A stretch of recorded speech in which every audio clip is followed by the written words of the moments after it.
Good morning, everyone. My name is Jade Eilers, and I'm a 16-year-old junior from Centerville High School, and I'm so thankful to be speaking to you all today. Not every day does a 16-year-old get to speak to all of you amazing people, so thank you. The title of my presentation is called Goody Two Shoes. This stems from a cute little nickname my peers have given me at school. In high school, being drug-free is not oftenly the most popular choice. And because of that, I don't always get invited to parties. I get teased a little bit. But because of all of this free time that I have been able to do a lot with my drug prevention efforts.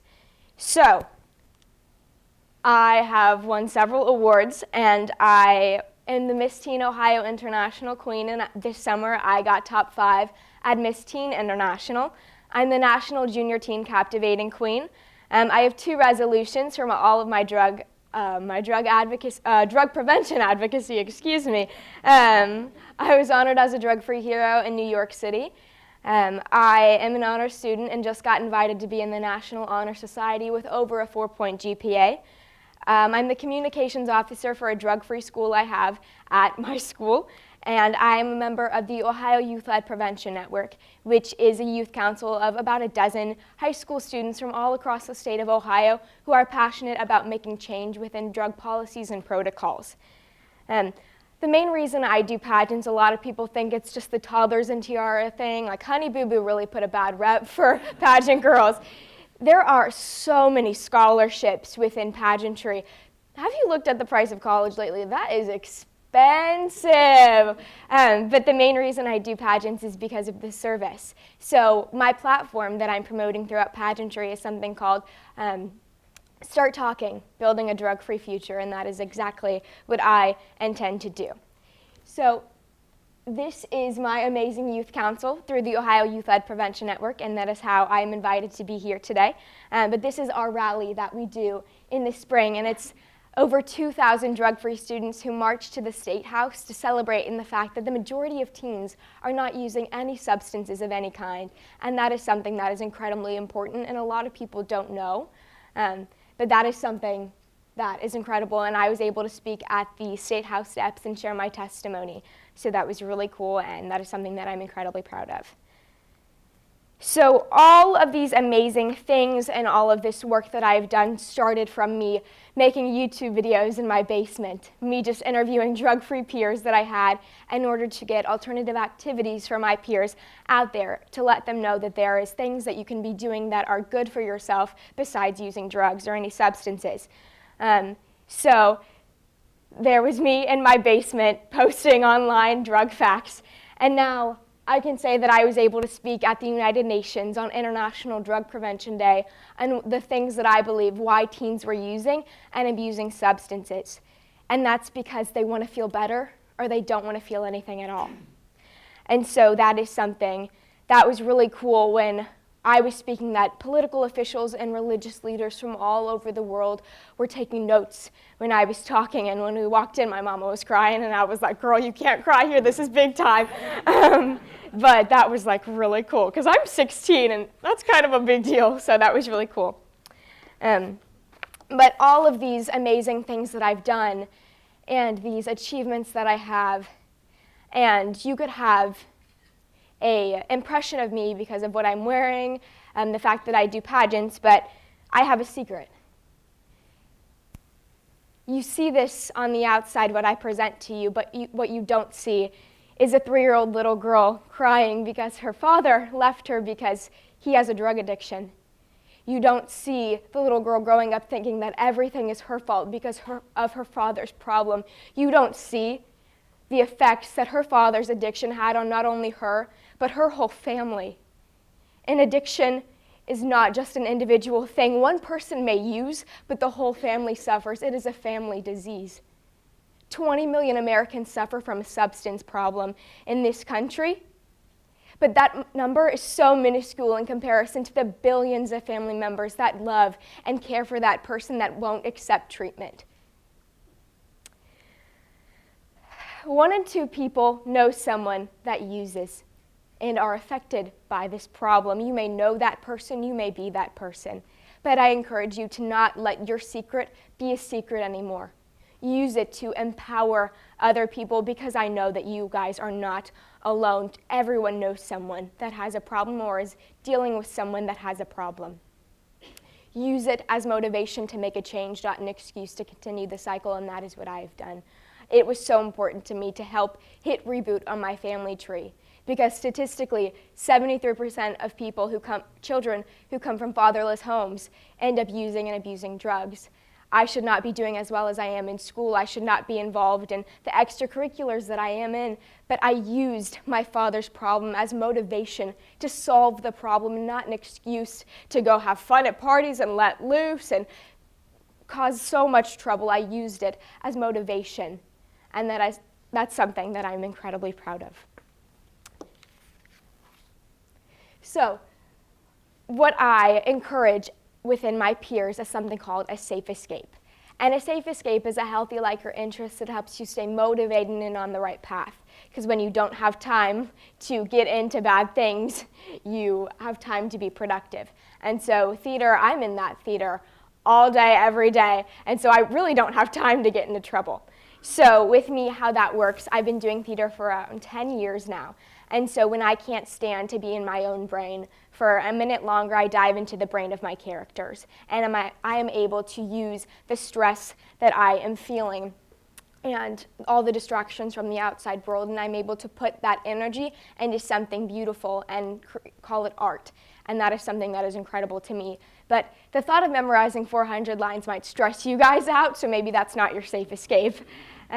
But people are using because they don't want to feel anything or they want to feel better, and I found that it all boils down to something called stress.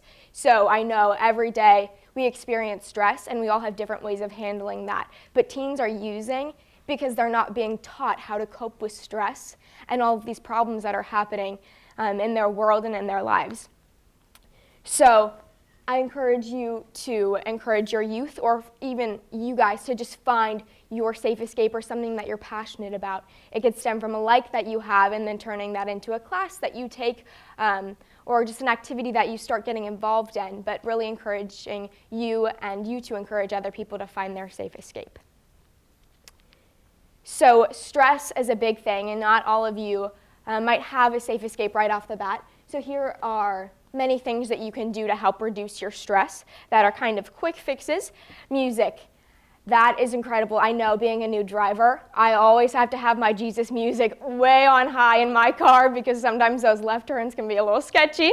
But just having that to calm yourself down and really just letting go and connecting with music and the rhythm of that is really good. Therapy.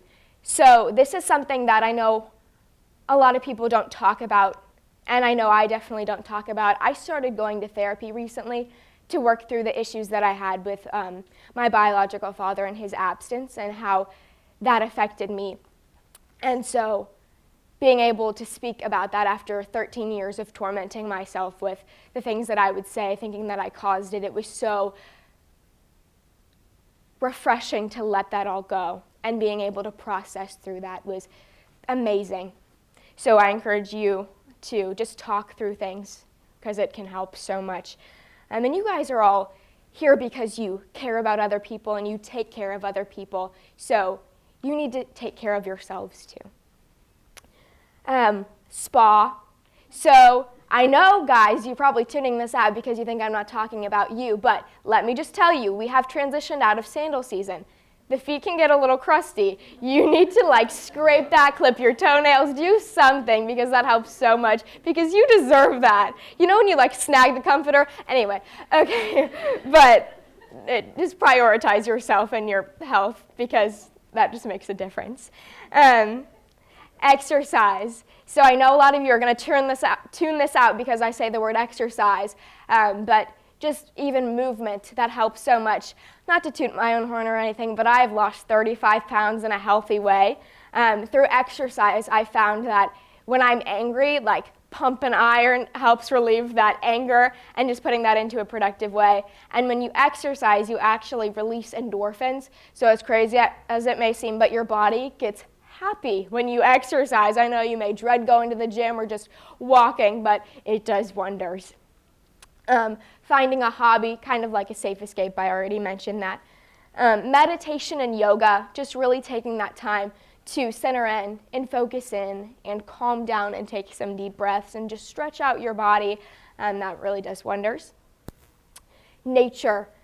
This is something that I have been trying to indulge myself in more, is looking at the beautiful trees as the seasons are changing, driving, looking at those orange and red trees. Aren't those amazing? Like, that's so pretty when I'm driving around. I love seeing that. But I know I at least have like Pinterest boards of places that I want to go, and I talk about all these places that I want to go, but I never actually go there. I get too consumed with school or extracurriculars. It's probably work for you guys, but just really taking the time to explore and focusing on spending time with nature and really connecting with this amazing world that we have. And time management is the last point within this. I know that when I don't have a plan, I get super stressed out. And so having like a master calendar and something that I can just schedule in, or just taking things day by day, really helps a lot. And it's a great skill to have. And the last point that I want to hit on is something called brave. And brave to me means building respect and values for everyone. So being drug-free is a brave choice. I know with my side of prevention, I always encourage teens to take a drug-free pledge, and that is a brave choice and a bold choice that people make. And the thing that I've noticed being in high school and being very loud about the things that are important to me is that I get teased a lot for making a choice that is, one, legal and won't cause me to die. So it's just kind of crazy to me that people haze me or tease me because I'm making a positive choice for myself. And I know someone who was very active in drug prevention in high school, and then once she got to college, she was posting on her fake Snapchat story about how she was acting fake drunk in front of her new friends, and I just thought that those aren't real friends if you have to pretend to be someone you're not. But she didn't feel comfortable with her choice being drug-free around these new people. And I just thought how sad that we don't have an environment where we need to, or where we can encourage people to be themselves and love them and encourage them and give them support within their choice and back them up for being who they are. So we just need to focus on creating an environment where people are encouraged and loved in the choices that they make to better themselves and really being themselves. So thank you all for letting me speak to you today. My name is Jade Eilers, and thank you so much.